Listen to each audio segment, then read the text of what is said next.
em 10 minutos. E logo depois de mim vai falar então o Mário Gelsberg. Depois do Mário Gelsberg seria o Maurício, depois o Rios e finalmente o Sérgio. Bem, e a minha ideia então é de preparar, de certa maneira, a fala dos demais, falando um pouco sobre a nossa vida nesses anos aí. E eu caracterizo aí como 3 etapas da vida do departamento, né? Tem a pré-história, sobre a qual eu não vou falar muito, porque o Fittipaldi já me disse que amanhã vai falar sobre a pré-história, né? Mas, de qualquer modo, eu vou colocar uma transparência sobre a pré-história. A primeira etapa, que vai desde o início até nós nos mudarmos para esse prédio. Nós vivíamos lá no prédio da Escola de Engenharia, então essa foi a primeira etapa. E, finalmente, a segunda etapa, que vem já nos últimos 30 anos, 31, 32 anos. A pré-história leva a gente para a Escola de Engenharia antiga, né? E o Instituto de Física e Matemática. De certa maneira, foram sementes do que aconteceu depois aqui com o Departamento de Física. Então, tem histórias que provavelmente o Fittipaldi vai mencionar, dos primeiros físicos brasileiros, como o Mário Schember, Leite Lopes, Samuel McDowell, que saíram daqui do Recife porque não tinham condições de trabalhar aqui, né? Foram estudar fora e não voltaram para iniciar. Mas eles fazem parte da história da física brasileira e de uma forma bastante respeitável, né? O Instituto de Física e Matemática foi importante no sentido de que vários dos que falavam em fazer ciência aqui passaram por lá, especialmente os matemáticos portugueses que promoviam simpósios, que promoviam seminários, etc. Mas o Fittipaldi provavelmente vai falar sobre isso. Tem 2 marcos que eu acho que são importantes. O primeiro é essa da reunião do CD do CNPq, que foi aqui no Recife, que contou com a presença do Sérgio Mascarenhas e o Gerard Jacob, que eram conselheiros do CNPq e que vieram até a universidade, tiveram reuniões com alguns estudantes de graduação da época, entre os quais eu me incluo, Maurício, o Fittipaldi e mais outros, né? E que foi, de certa maneira, o primeiro incentivo, no sentido de que esses estudantes saíssem para estudar física para depois se criar alguma coisa aqui. E isso aconteceu um ano depois, quando nós saímos para ir para a PUC do Rio e a USP, em São Paulo, para fazer a pós-graduação, tendo feito curso de engenharia aqui. Eu não vou dar detalhes, porque o Fittipaldi tem muito mais detalhes, com muito mais histórias que ele sabe contar. Bom, colocar o contexto da física brasileira da época, que era muito pequena, mas que é interessante porque as instituições principais são as mesmas de hoje, né? Hoje pode ter surgido mais uma ou outra, mas são essas aí. Aí se fazia física, né? A física estava principalmente concentrada no Rio de Janeiro e em São Paulo, mas já existia alguma coisa começando. Já existia Minas Gerais, já existia o Rio Grande do Sul, né? Mas tinha uma característica interessante da física, é que a maioria dos físicos eram teóricos. Teóricos, mas não teóricos de matéria condensada, teóricos de teoria de campos, de partículas elementares, né? Que de nenhuma forma poderiam motivar a física experimental a partir do que eles faziam, né?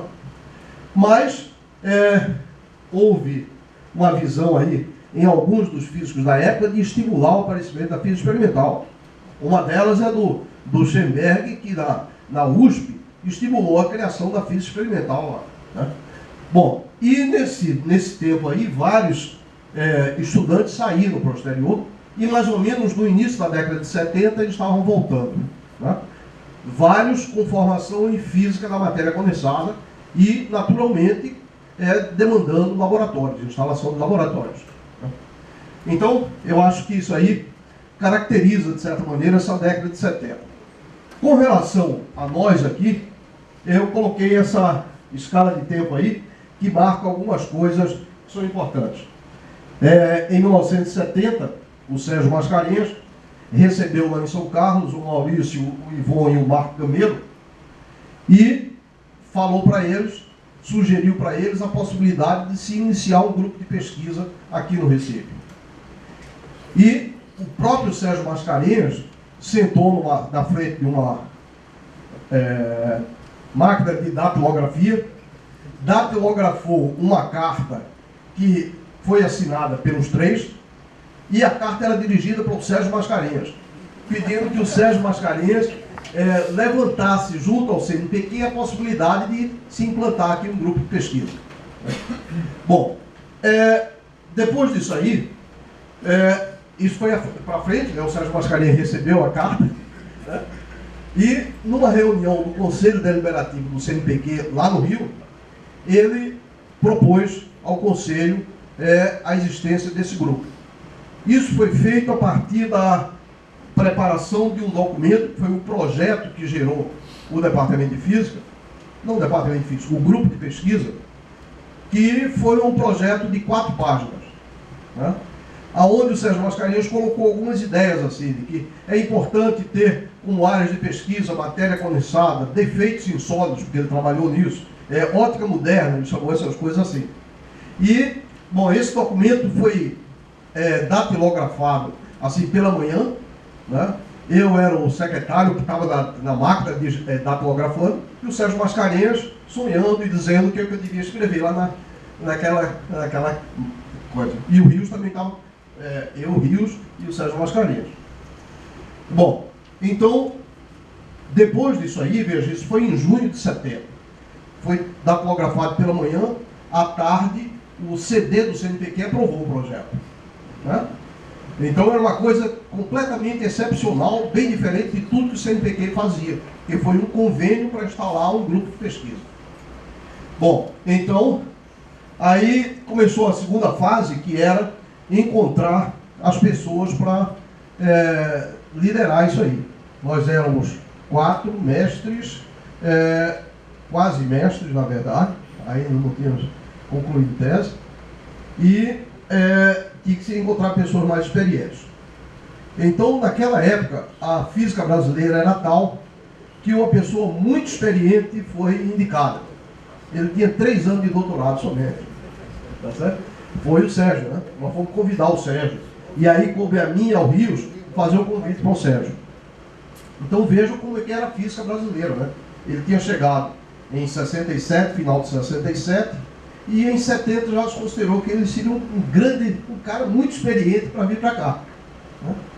Bom, então, uma vez que esse projeto tomou jeito, houve o compromisso dele de participar da fase inicial, de vir aqui para o Recife para passar apenas um ano, né? Então, o processo começou a correr no CNPq.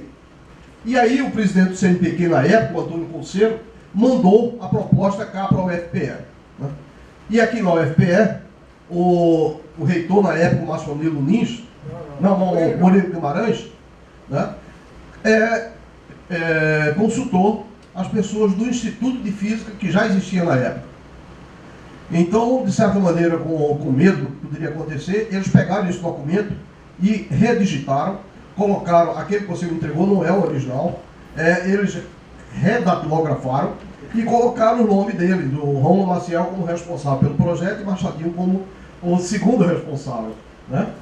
Então, isso voltou para o CNPq, lógico que não foi aceito, e finalmente, então, foi aprovado em setembro, outubro de 70, o projeto de financiamento da instalação do grupo aqui.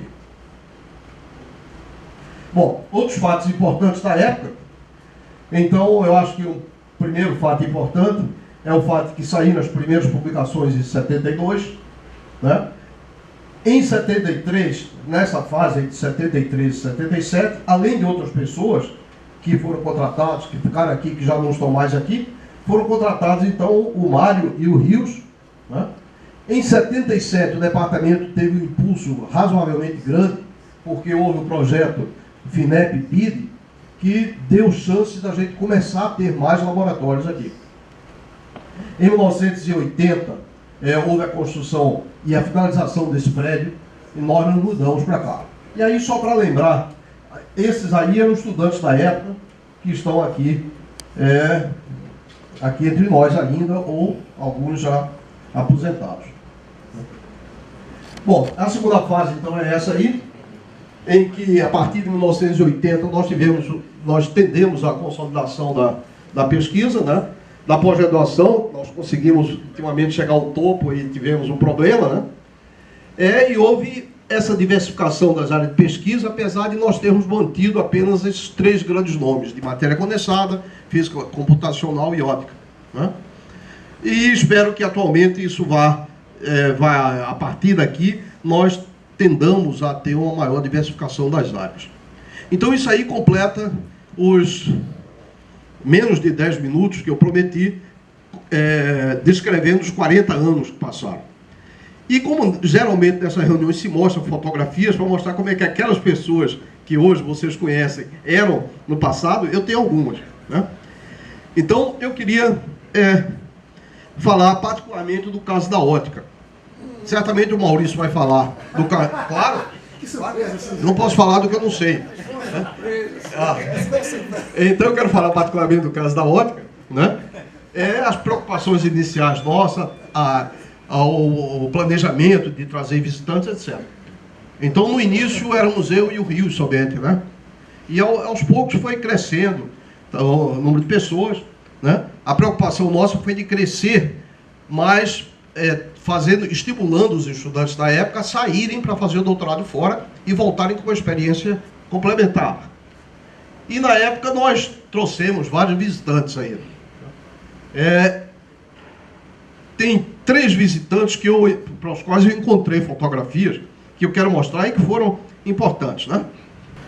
Aqui são 2 visitantes que tiveram uma certa importância. O primeiro lá de cima, vocês estão vendo lá, é o indiano que está aqui, é o Ramakanth Srivastava, que foi um fulano que passou um tempo aqui, muito curto, mas veio 2 vezes, e ajudou a nós iniciarmos o primeiro grande projeto da ótica não linear, que foi um projeto de ótica integrada, onde nós combinamos ideias da ótica, usamos sala limpa, etc.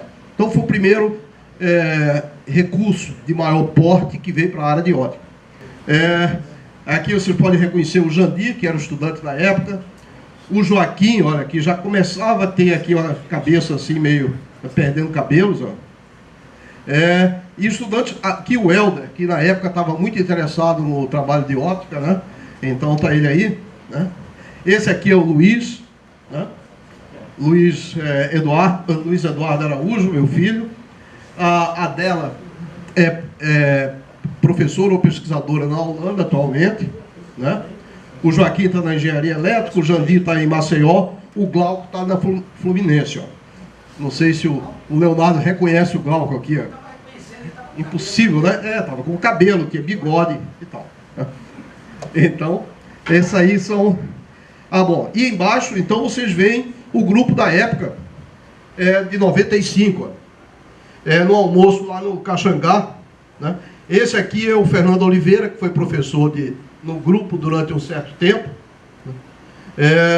O Rios, né? Tabosa, Sandra, e esse era o grupo de ótica da época. Bom, então o Claude veio aqui muitas e muitas vezes, deu vários seminários, etc. E, num certo momento, o departamento aprovou que nós iríamos fazer a proposta à universidade que ele viesse a ser professor honoris causa da UFPE. Então, é o único pessoa, até agora, que foi proposta como professor honoris causa. E para mostrar outras pessoas que passaram por aqui e a repercussão depois, o Jandir, então, professor em Alagoas atualmente, o Arandi, professor no Paraná, né? O Ricardo, passou um ano aqui como pós-doc, professor no Rio Grande do Sul, Glauco, professor na Fluminense, e o Leonardo, professor na UFPE. Né? Esse foi o almoço da defesa de tese do Leonardo. Né? Bom, e esse aqui foi um grupo um pouco mais estendido. Lá na Caxangá, naquela época a gente não ia Sudene, né? A gente ia numa coisa de nível melhor, tá certo? Que era o restaurante de Caxangá. Então aí vocês estão vendo o Nikifor Rakoff, que é professor na Univasf, em Petrolina. Quem é esse sentado aí? Esse coronel. Esse aqui é o Rios, né? o Tabosa, o Márcio, que é professor na UFAL, atualmente. Esse aqui é o Carlos, né? Que foi aluno do Lúcio. Né? Esse aqui é o Geórgio, que trabalha nos Estados Unidos, em que? Numa universidade lá, no college, né? Sherlock, ok? E esse aqui foi o Valery Kozik, que foi visitante aqui durante um certo período. Bom, e esse aqui é pessoal mais novo, né? Alguns vocês ainda encontram por aí, né? E isso aqui foi um almoço num dia de aniversário, que o grupo de ótica fez aí, né? Então tá aí o Ernesto, que é professor em Caruaru, o Jamil, que ainda está trabalhando aí, né? O Luiz Arturo, que é professor na UPE atualmente, né? E os outros que estão no caminho. Essa aqui foi embora para a Petrobras, essa aqui está querendo ir embora também, né? Bom, mas então, eu selecionei essas fotografias e perdeu-se algumas aí, mas a minha ideia com isso é mostrar o seguinte: a filosofia principal, que deve-se não apenas a mim, mas ao Rios, principalmente, né, pelos discursos que ele sempre faz, discursos de natureza filosóficas e tal, né, é de que a gente tinha que fazer um grupo onde os estudantes iriam ser formados fora e trazer experiência diferente. Eu prometi ao Arthur uma foto na qual ele aparece, né? O Arthur é professor na Rural atualmente. E a foto, ele aparece o Anderson, mas são difíceis de reconhecer, né?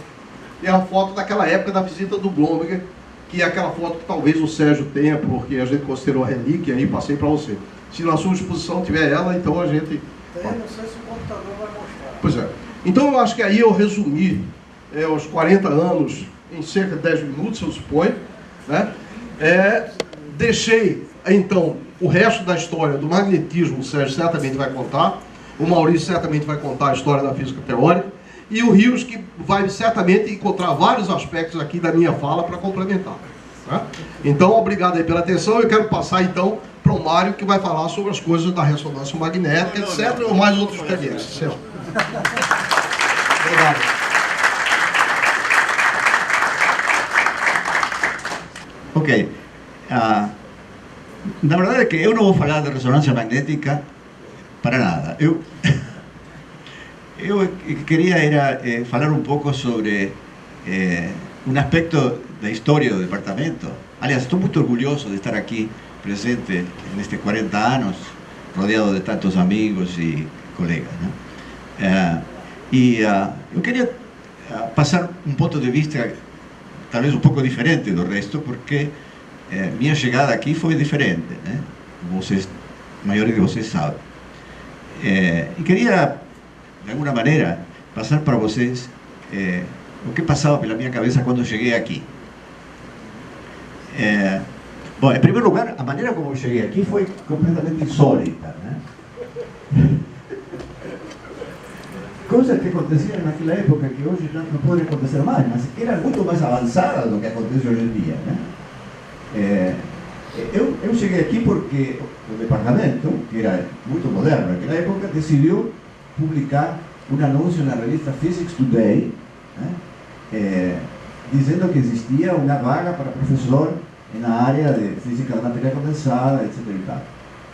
Eu que estava lá pedalando nos Estados Unidos depois de 4 anos de pós-doc, na situação de crise e demais, eu digo, Brasil, eu já estive no Brasil, né? Vamos ver.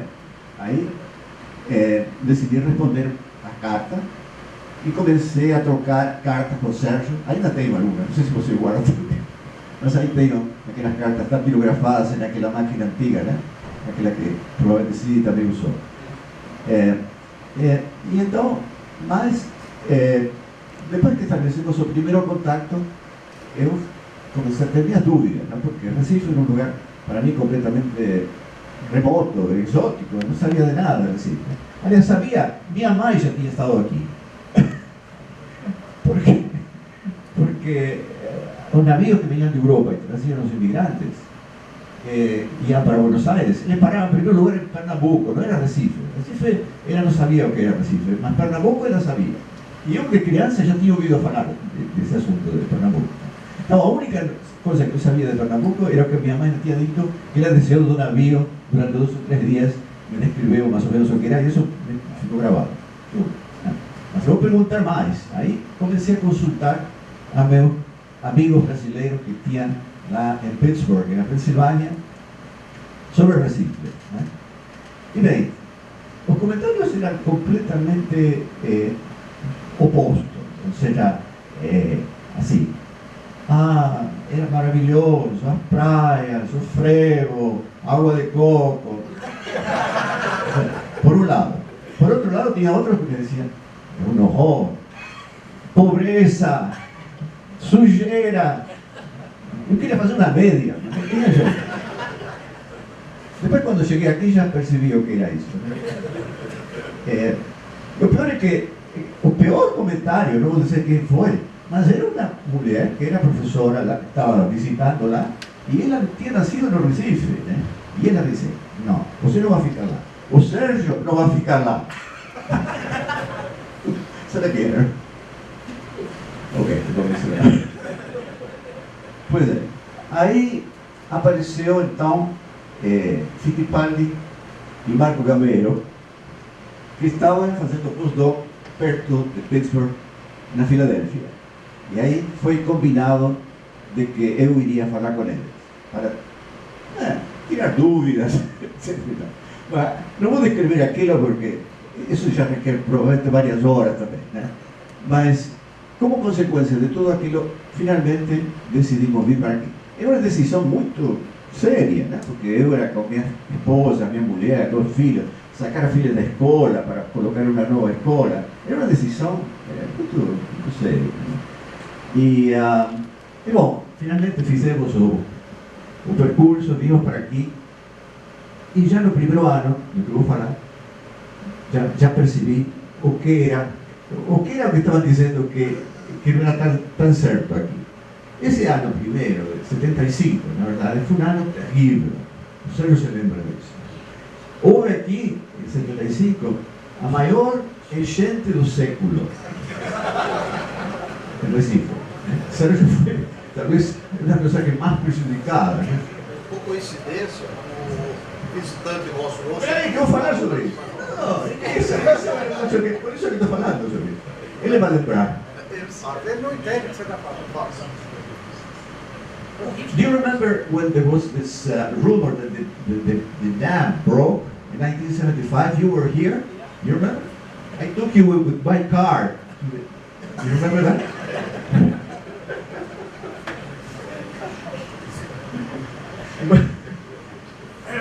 Pois é, em 1975, né? Não vou por muito mais tempo, mas em 1975 houve aqui uma enchente terrível, né? Foi em julho de 1975, de dia 16 a 18 de julho, né? Praticamente 80% da cidade foi inundada, né? Morreram muitas pessoas, porque a água subiu tão depressa que muitas pessoas ficaram dentro das casas e não conseguiam sair, né? E então, depois de terminada a enchente, já as águas começaram a baixar, etc. e tal, e as pessoas estavam um pouco mais calmas.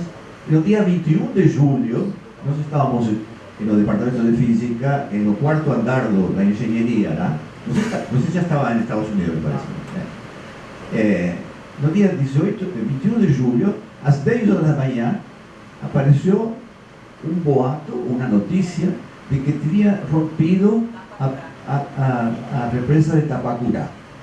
Ou seja, a represa de Tapacurá estava cheia com 94 milhões de metros cúbicos de água. Okay? Você não estava aqui também? Não tem ninguém. Sim, estava. Né? Me parece que sim, daqui os mais velhos era o único que estava. Nesta sim eu não estava. Não, sério. Mas, pronto.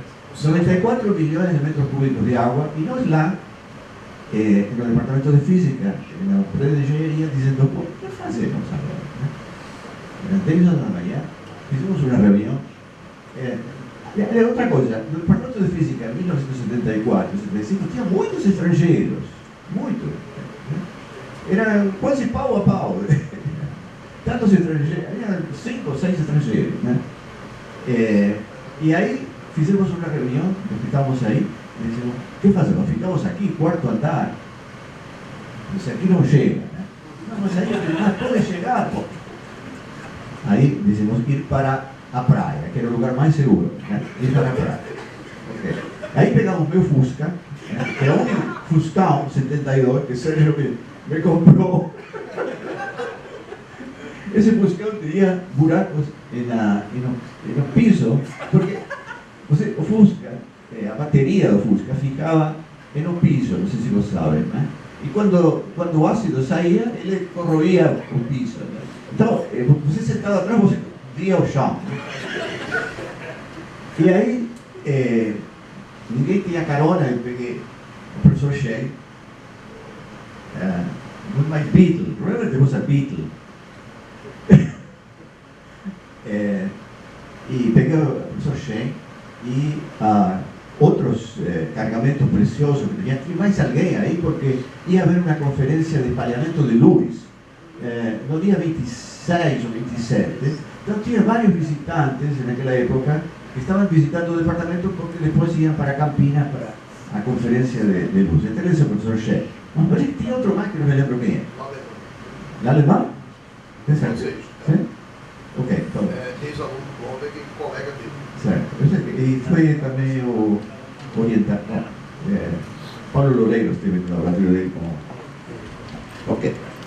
Então, a questão é a seguinte: tínhamos 5 lá, era eu, o professor Shen, estava Ron Adler, que era o professor do departamento, que pegava sempre carona comigo, Bastian Jex, que também estava aí. E então, pegamos um Fusca, né, e caminhamos para Boa Viagem, né? A Avenida Recife era uma mão só, né? Não era dos dois, era um pedaço só, bem estreita. E o trânsito estava todo doido para um lado só, né? Só que a vezes passeia pela transversal, passava alguém, batia, é um negócio de louco. Eu tenho fotografias dessas aqui, tempo depois vou mostrar. Mas, finalmente, então, eu, durante esse processo, dizia, o que acontece quando rompe uma... Estava pensando em filmes da época da Arca de Noé, algum filme bíblico. Né? Como é que vai acontecer quando a água chegue, né? Como é que o Fusca... Eu sabia que o Fusca flutuava, mas com esse buraco...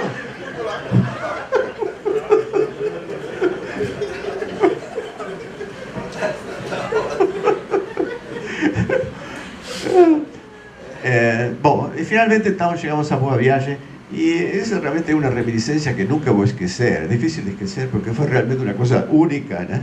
E que realmente verificou os prognósticos que me faziam sobre Recife lá nos Estados Unidos. Tinha coisas boas, mas tinha cada coisa também que... Bom, mas para concluir,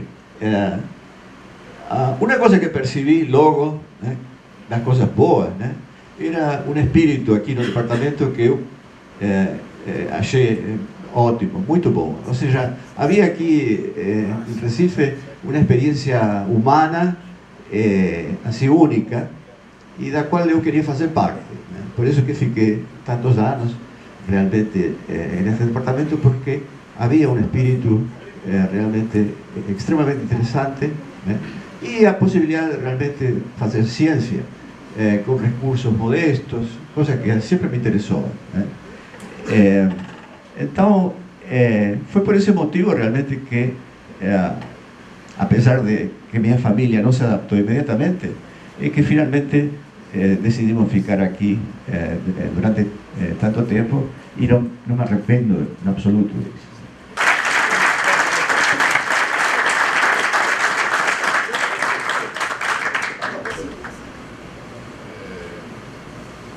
Slides, inclusive aquele documento original, o Luiz Freire, o Rui Luiz Gomes, Nos Braços do Povo, essa história que você também colocou, Vitor Raia, etc., da escola de engenharia, eu quis dar um enfoque mais próximo do que eu falei recentemente aqui com o Sérgio, e fazer uma reminiscência, como o Cid disse, que é uma surpresa. Eu vou falar, ele falou sobre ótica, eu vou falar um pouco da teoria.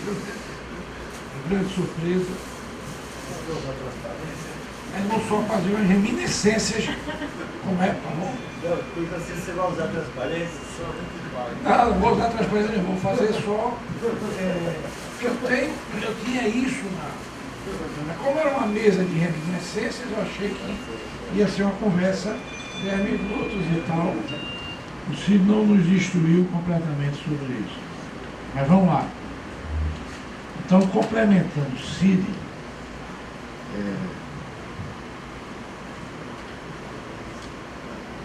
vou fazer apenas algumas observações adicionais e dizer que realmente ele já fez, né, essa introdução, e como ele reforçou, certamente o Fittipaldi vai extrapolar sobre isso também. Então, esse pequeno grupo de jovens pesquisadores, idealistas, foram contratados em 1971, e eu queria lembrar-se o contrato da universidade. Como o Sérgio disse, começou com o conselho, depois teve a assinatura do Facel Mascarenhas, e o teste da goma foi a vinda minha e de Marco Gambeiro, simplesmente circunstancial, porque Fittipaldi, problemas familiares, ficou em São Paulo, você estava no Rio, e nós víamos a Recife, e durante as férias, o convênio ser aprovado pelo Conselho Universitário. E a contratação nossa ser efetivada também naquele período. Era para H para ver, porque a gente tinha concluído o mestrado, havia proposta de contratação em Campinas, na Universidade de São Paulo, já estava pago pelo BNDES, já estava ensinando, etc. E aí foi essa a situação. Marco Dondon, como o Fittipaldi gosta de chamá-lo, e eu fomos, nessa época que eu a pecha com o diretor administrativo, Palhares Moreira Reis, que ele era muito arrogante e muito incisivo nos pedidos, que não podia ser assim, etc. Mas aí a gente se apresentou com o Marcel e colocamos para Murilo Guimarães que não viemos aqui pedir emprego. Nós viemos trazer um projeto abrangente, como se escreveu, tem aqui, né, esse acordo celebrado, suporte financeiro para equipamento, material permanente, material bibliográfico, custeio geral, e aí incluía a contratação de professores, funcionários técnicos administrativos. E esse tipo de projeto talvez tenha sido o único que o CNPq fez até hoje, a sua abrangência, para criar uma estrutura. E tinha então a contrapartida da universidade. E a primeira era essa contratação, de maneira que nós fizemos a exigência de que isso devia ser dedicação exclusiva, começando naquela época. Então, eu lembro que o Murilo Guimarães tirava o óculos, ele botava o óculos e Roma, a questão aí é essa. Em janeiro, fevereiro e março, no fim de fevereiro, nós temos que retornar com esse contrato, e a universidade aprovada, o convênio, e estamos com os apartamentos instalados em São Paulo e o pessoal no Rio, e vamos ter que fazer a mudança e começar aqui o trabalho em março. E aí ia ser pago as férias, começaram em janeiro. Então eu tenho um contrato de 1 de janeiro de 71. E aí tinha que ser educação exclusiva, e isso era raríssimo, mesmo naquela época ainda. E eu tenho inclusive um toco de papel complementando o pagamento, etc. E aí, finalmente passou no Conselho Universitário nas férias, e o convênio foi homologado, e a gente desceu lá na PUC, no segundo ou terceiro simpósio de física teórica, num bonde, e vocês esperando lá, e eu e Marco mostrando um contrato no bonde, dizendo que o negócio tinha se resolvido.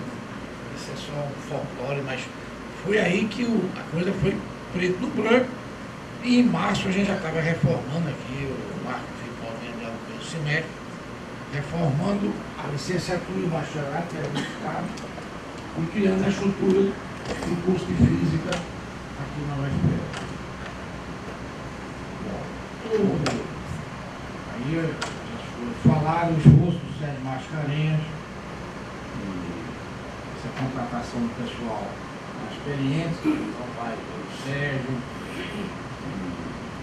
outras pessoas. Eu queria aqui evocar o nome do nosso primeiro professor emérito, o professor Ricardo Ferreira, meu vizinho, amigo, professor do departamento de física por muitos anos, que deu o suporte acadêmico para a criação do DPF anos depois. Isso foi a sabedoria científica e humanística. Foi muito importante para nós. E lembrar também o Hélio Coelho, na física teórica, nuclear, e vários estrangeiros, até que eu coloco aqui, que depois dessa época, Mário Gosberg, se tornando depois brasileiro. Foi significativo. E essa característica que o Mário colocou dessa competência e entusiasmo do trabalho cooperativo foi muito importante nessa época. E aí ele citou, eu posso olhar aqui, ver se